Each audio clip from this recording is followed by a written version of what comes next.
For ladies and gentlemen, welcome to an all-new show here on the Corky's World channel. I'm Corky, as always, joined by my best friend on the entire planet, Professor Sanford. What's up? And until we find a better way to do this, Professor Sanford's going to be coming in through telephone, on speakerphone, on my phone, because I'm sure there's a better way for us to do this. It's just we wanted to rush and get this episode out before the second episode airs. And what this series is going to be is Professor Sanford and I are huge Walking Dead fans. Huge. And we thought it'd be fun to recap the episodes of this new season, which is supposed to change the whole dynamic of how the show runs. So, in honor of that, we're going to go over the episode, talk about how it made us feel, little things we saw, if either of us have like behind-the-scenes notes. I know Professor Sanford watches Talking Dead a good chunk. He probably didn't see all of this episode, right? No, too long. It was like a 2-hour Talking Dead, wasn't it? It was an hour and a half. Oh, no. That's longer than the episode. But, you know, Yeah. we'll talk about Talking Dead and my feelings on that and our feelings on that down the road. But what this is going to be something along... I'm not sure of the title yet. I don't want to, like, say something and then that's not what we go with. It's going to be something along the lines of Professor Sanford and Corky recap. I kind of like how that sounds. So, we might go with that. But I'm going to be playing what is called the worst television... I think they even lump it into movie adaptations of a game of all time. And that's The Walking Dead Survival Instinct. And I've never seen gameplay. Have you, Professor Sanford? No, only in like the commercials and like the previews they would do on The Walking Dead back when this game was new. Yeah, and so I read the back of the box because we like to do that around here. And it says it's a prequel, and you're Daryl with his brother Merle, right? That's his name? Yeah, Merle. Yeah, you're Daryl and Merle before they meet up with the original group they meet up with. You know, Dale's RV and Shane and characters that are way long gone by now. Lori. Is anyone from that original group, aside from Daryl, still on the show? I mean, Carl. I guess, yeah. Yeah. Oh, and we got stuff to talk about with Carl. And Carol. And I think the next episode, we're spinning out of control already, but I think next week's episode is supposed to be where Carol and Morgan are at, which is cool because I like Morgan. Yeah. He's one of the only characters I particularly care about who is now alive. Yeah. Later. So, yeah. Okay, so just so you guys know, in case you couldn't make the mental click yourself, Professor Sanford can't see what I'm playing, so he only has to go off my reactions, and then later when the episode airs. And I'm going to try and air these episodes on Sundays, so that if you missed last week's episode, you can listen to us talk about it, and then be fine for this week's episode. Although I'm pretty sure... I don't have to, yeah. I don't have to see the gameplay. I just have to yell dude and garbage. That's how this goes. And I think, doesn't AMC show the last week's episode before the new episode? They always do. So check us out, and then check that out too. I'm gonna hit start, new game, I guess. And then, the tip is the heavier a blunt weapon is, oh. That was hardly enough time to read a tip. Corky, what is the official name of this game? So... They can see it. Yeah, so the official name is it's technically AMC's The Walking Dead Survival Instinct. And if I'm going to suggest a game based on The Walking Dead for you guys to play, it's obviously going to be Season 1 by Telltale. Professor Sanford knows it's just a fantastic game. Oh, I'm playing. That, or I really recommend the mobile game, I think it's Road to Survival. I want to say is what it's called. It's kind of I don't pay attention to any of that. It's a turn-based game, and it's a freemium game, and unless you really like... Oh, geez, what am I doing? Objective indicator. All right, anyway, let's start talking about the episode. Yeah. Which is the whole point of this show. So, it starts off with Negan already had killed somebody. Like, that's the opening. Is that you see... What am I This is like a Cabela's game. You see that that there's just this huge mess. I think you're Daryl being taught by your dad on how to hunt right now. This is stupid. So Negan has already killed somebody, but we're not sure who yet. And then Rick says, "I'm gonna kill you," and he goes into that whole like, "Not today, not tomorrow, but someday I'm gonna kill you." And Negan is not happy about that. Yeah, he does not take that. He takes that surprisingly well. But he does not take that in the way. He's not intimidated in the way previous antagonists were. Yeah. No. Yeah. So next thing that happens is Negan grabs Rick by like the scruff of his jacket and throws him into the RV. What is? Oh God. And he well, first I guess he gets Rick's weapon, right? That's the first thing that happens. Oh, I died. Yeah. Before we get into that, Corey, since I can't see this, annoying to the audience probably, but what are you playing this on? This is the Xbox 360. What interesting thing I learned about this very game earlier this week that I don't know, I just had blind spots about, I guess. This game is on Wii U, of all places. Get out of here. The Wii U version of this game. Okay, so it turns out, strange. yeah. So it turns out I wasn't Daryl. I was just some random hunter, and I guess I was supposed to get attacked. And now Daryl shows up with Merle, who looks nothing like. Michael. Thank you. Nothing like Michael Rooker, like at all. Oh, and now it's going into like the Walking Dead opening. So at least we'll have that background music. It says starring Norman Reedus and Michael Rooker. They just did not take much time to animate Michael Rooker. If this is really both of them for this whole game, and we'll do research on that on another show, but get out of here. I'm pretty sure most of the beginning of the game, you are playing as Daryl trying to find Merle. That could be totally wrong. That was sort of the idea, like, because not only did they show commercials, they did little previews of this, during the show back, I don't know how many seasons, back when this game was being released, which I think over 3 years ago now. Jesus. So, that picture of it's now so X pickup hunting knife. Anyway, so Rick takes or Negan takes Rick onto the RV and slams his weapon down. Pick up sports drink is a health item. God. All right. So Experience, that is not the case. yeah. So he slams down the hatchet, and before that, there's a funny moment. Negan, for being the terrible human being he is like really funny. Like, well, yeah, maybe I was waiting to say this, but Negan is played by, what is his name, Henry Dean Morgan or something. Jeffrey like that? Dean Morgan. Jeffrey Dean Morgan. Yeah, JDM. Who plays the comedian in? Yeah. He's playing the comedian again. Now they're calling him Negan. It's funny because I saw this meme online, and it said Earth 1, and it had the comedian, and it said he's a dick, and then it said Earth 2, and it had Negan, and said he's a dick, and then it said Earth 3, and it was his parents. I say his. It was Batman. You remember he was Batman's parents in Batman vs Superman? I did not know that until this week. Yeah. So it says it said something like Earth 3. He's there, and then it shows a picture of Batman from Flashpoint, where Bruce Wayne is shot down instead of what am I doing?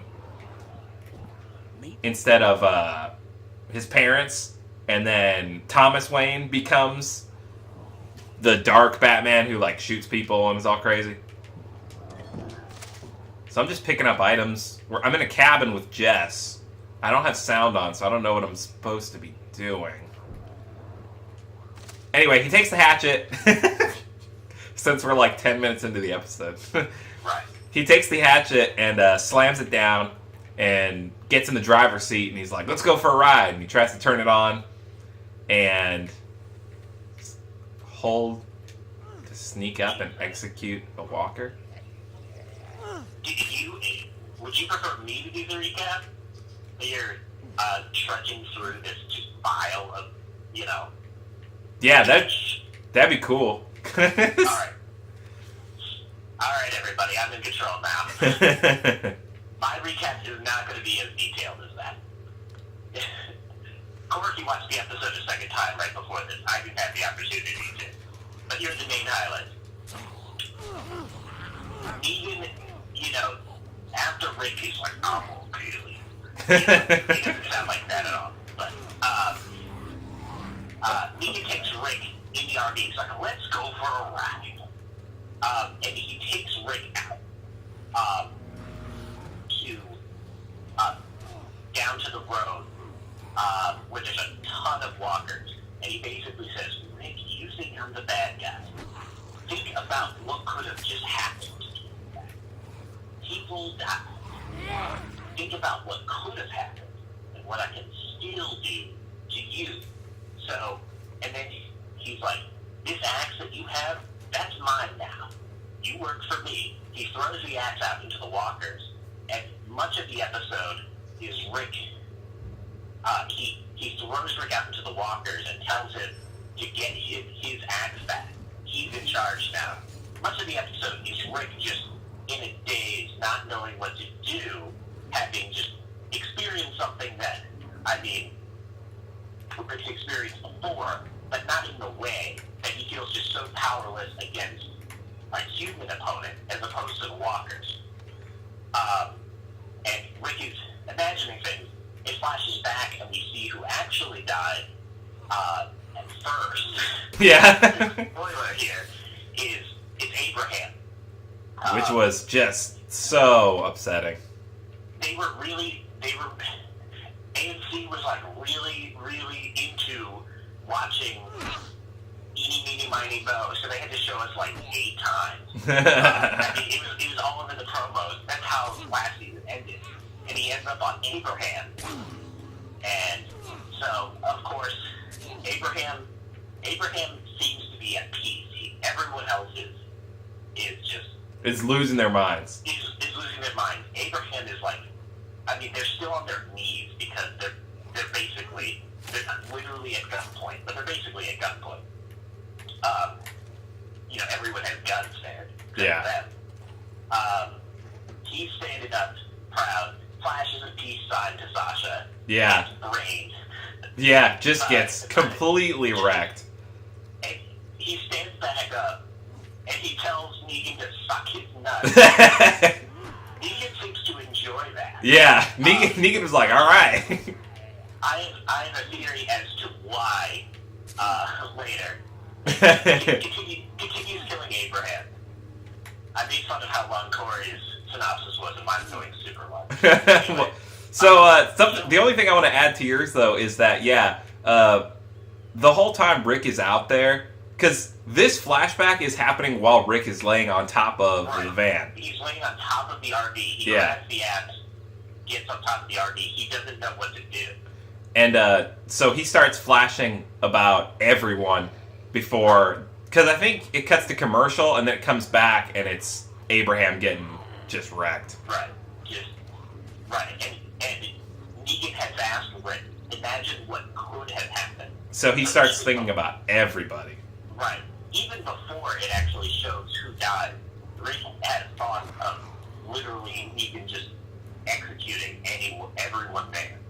And it doesn't happen till later, but a note I had written down was that Eugene's head smash is really funny because he just doesn't look. Yeah, he just didn't look like he was like as an actor prepared to do it. So it's just he's like kind of looks like he's almost laughing and crying at the same time. Also, I've died once already. Yeah.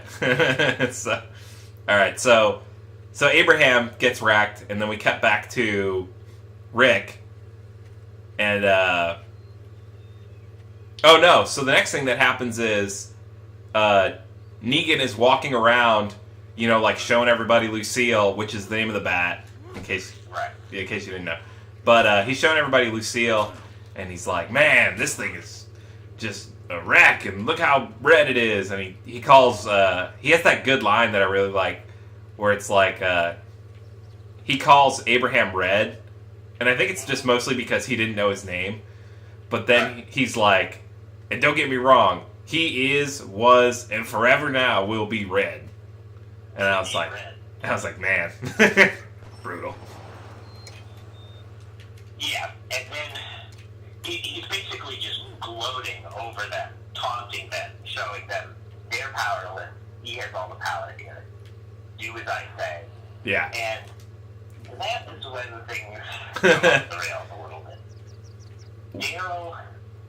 Daryl sort of breaks out of his prostrate position and punches Negan. It's immediately wrestling. Yeah. Completely, can't do anything in this situation. Acting out of pure rage, he's like, oh, I like that.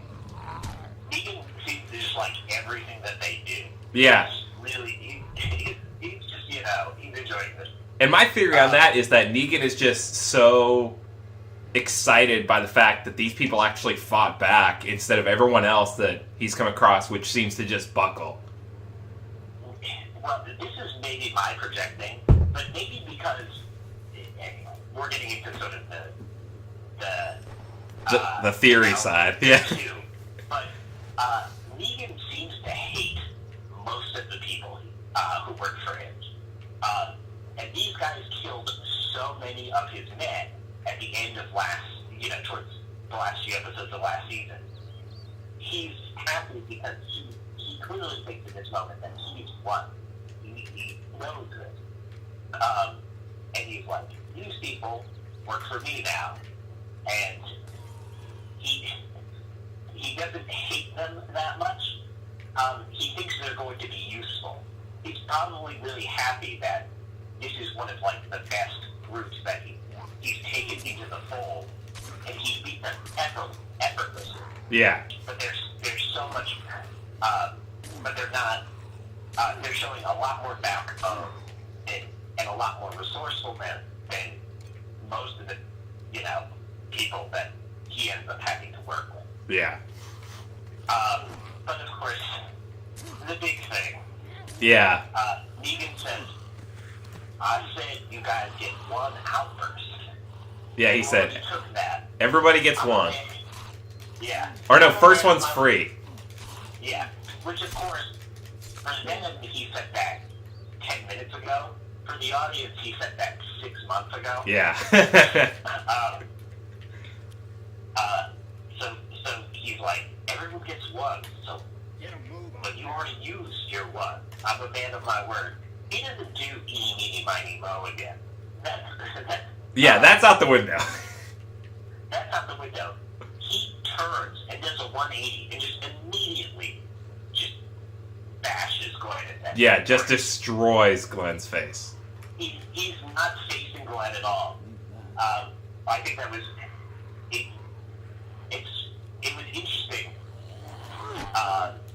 He's playing around. You can tell, and they acted. They did this really well in direction. It seems like Negan knows exactly what he's going to do, but he doesn't want them to know what he's going to do. Yeah. He basically just takes them out because he practically just turns 180 degrees and hits Glenn in the center of the head. Perfect shot. Yeah. Right away. So it was clear that was always going to be. Right. The second Daryl got wrested to the ground, he had made his mental bet. Okay, this is who I'm going to kill. Yeah. And I'm just going to do it. And it's going to be brutal. And then is potentially the most horrifying death scene in Walking Dead history. Yeah, definitely. Somehow, to me, it was Noah's death. But we see Yeah. Oh my god, I forgot about Noah. of Glenn's just caved-in skull, blood coming out of his mouth, blood all over the top of his head. Famously, everyone's harping on this point, his eyes coming out. Yeah. He says, Glenn gurgled out his last words, pathetically, Yeah. unfortunately. Bleep bloop. It's really heartfelt. He says, Maggie, I'll find you. Yeah. Negan taunts him a little bit. He's just amazed that Glenn is still even able to talk. And then he just, obliterates Glenn's entire head. Yeah. He hits him about 8 or 9 more times, I would say. Yeah. If there's one thing you can take away from our recap, it's that Abraham and Glenn's heads do not exist anymore. Like, they don't exist anymore. they are puddles that a walker comes and tries to, like, slurp up like soup.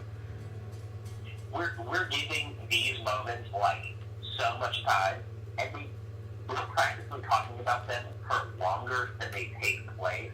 Yeah. I can come up with the rest of the half-hour episode in 2 minutes. Basically, Negan starts back to Rick on top of the RV. Negan starts to goad him.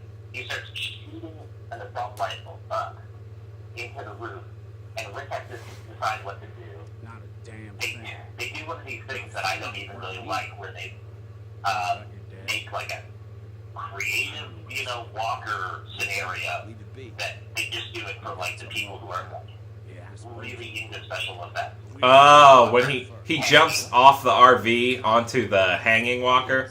Onto a walker who's hanging by a noose, and Rick's weight weighs the walker down too much that his body snaps off, and just his head falls off later. But the basic idea is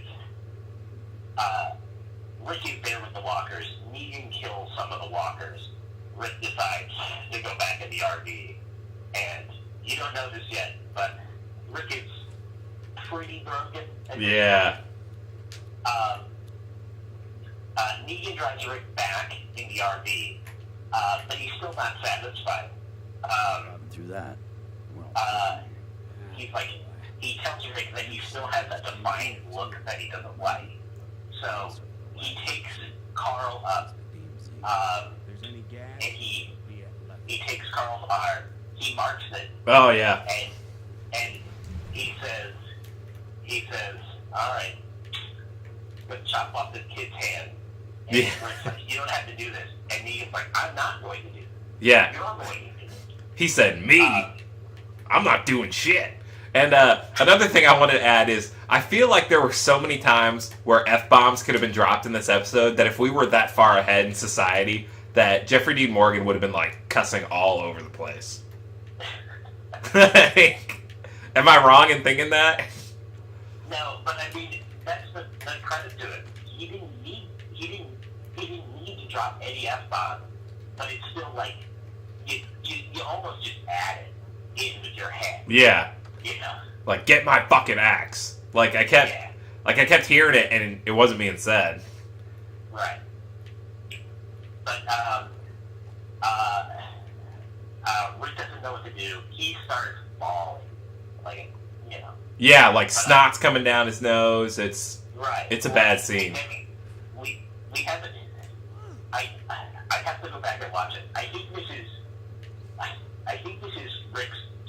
This is the ugliest cry of Rick in this show. I don't even think when his wife died, or that Rick just breaks down, in quite the same way. Carl just tells Rick to do it, because if Rick doesn't do it, Negan's gonna have his crew kill everyone else. Yeah, he put guns to everyone's head. Right.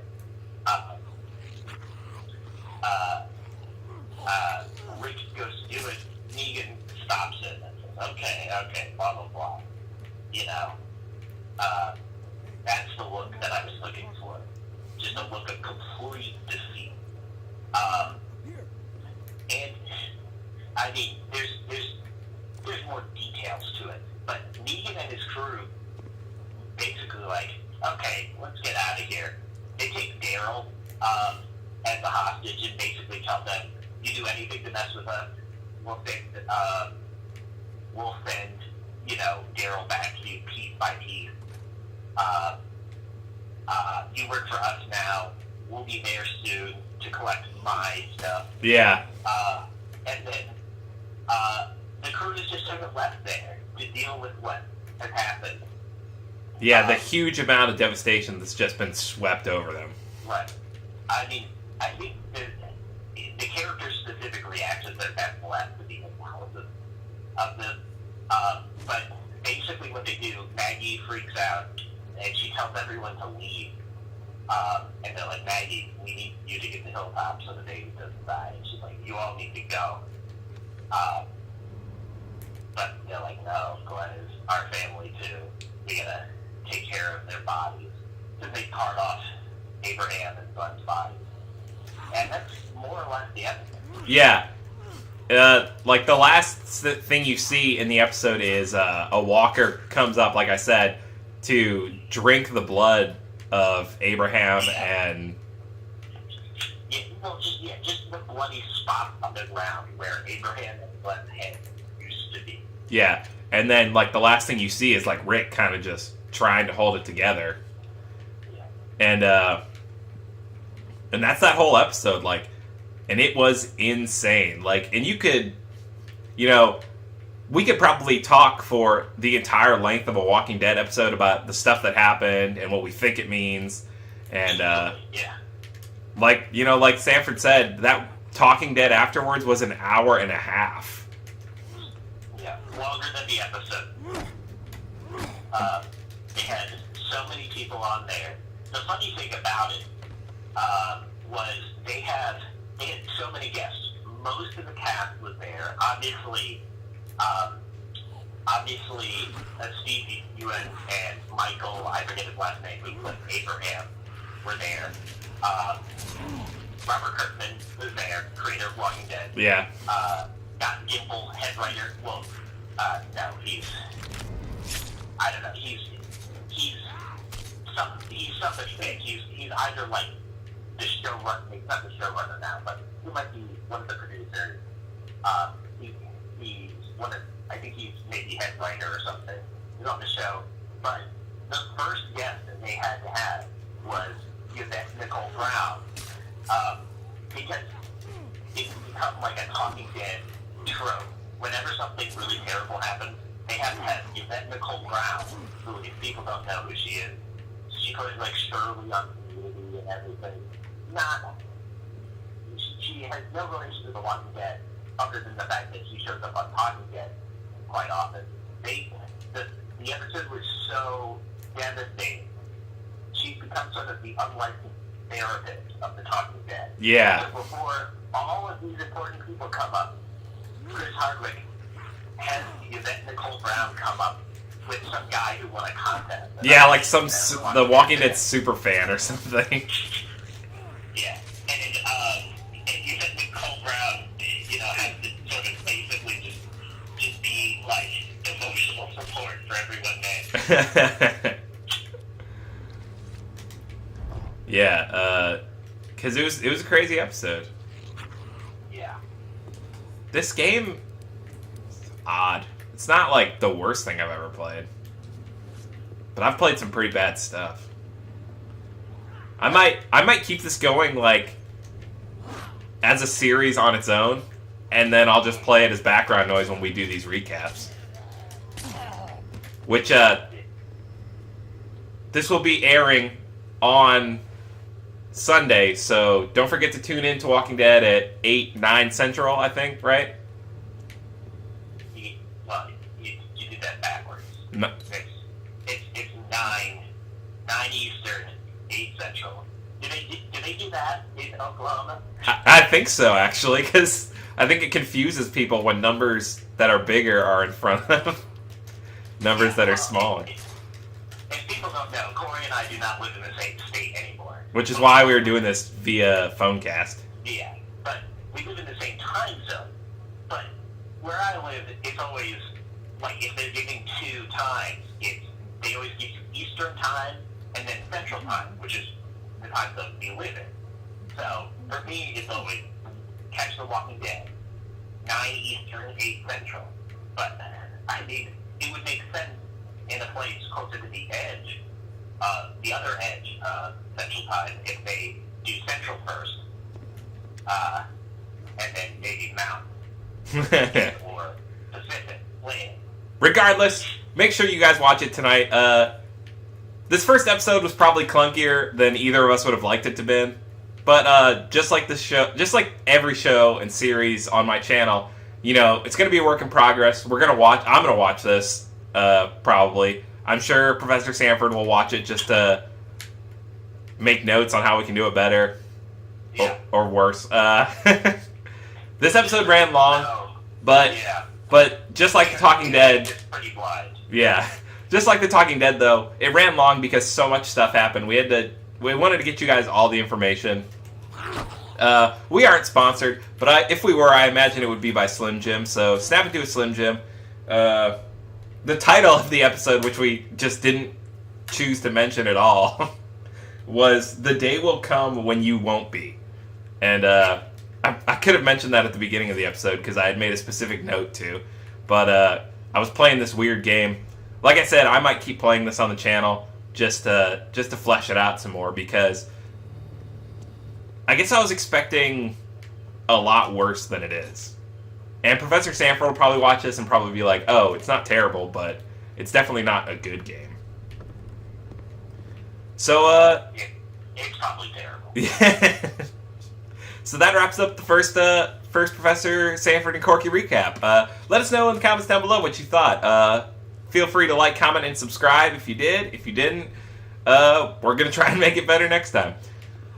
So, Professor Sanford, any parting words for the people at home? Yeah, I'm sorry if you hate my voice. I hate it too. Guys, always remember, be good to yourself, be good to each other, and we will see you in the next episode. Later days, guys.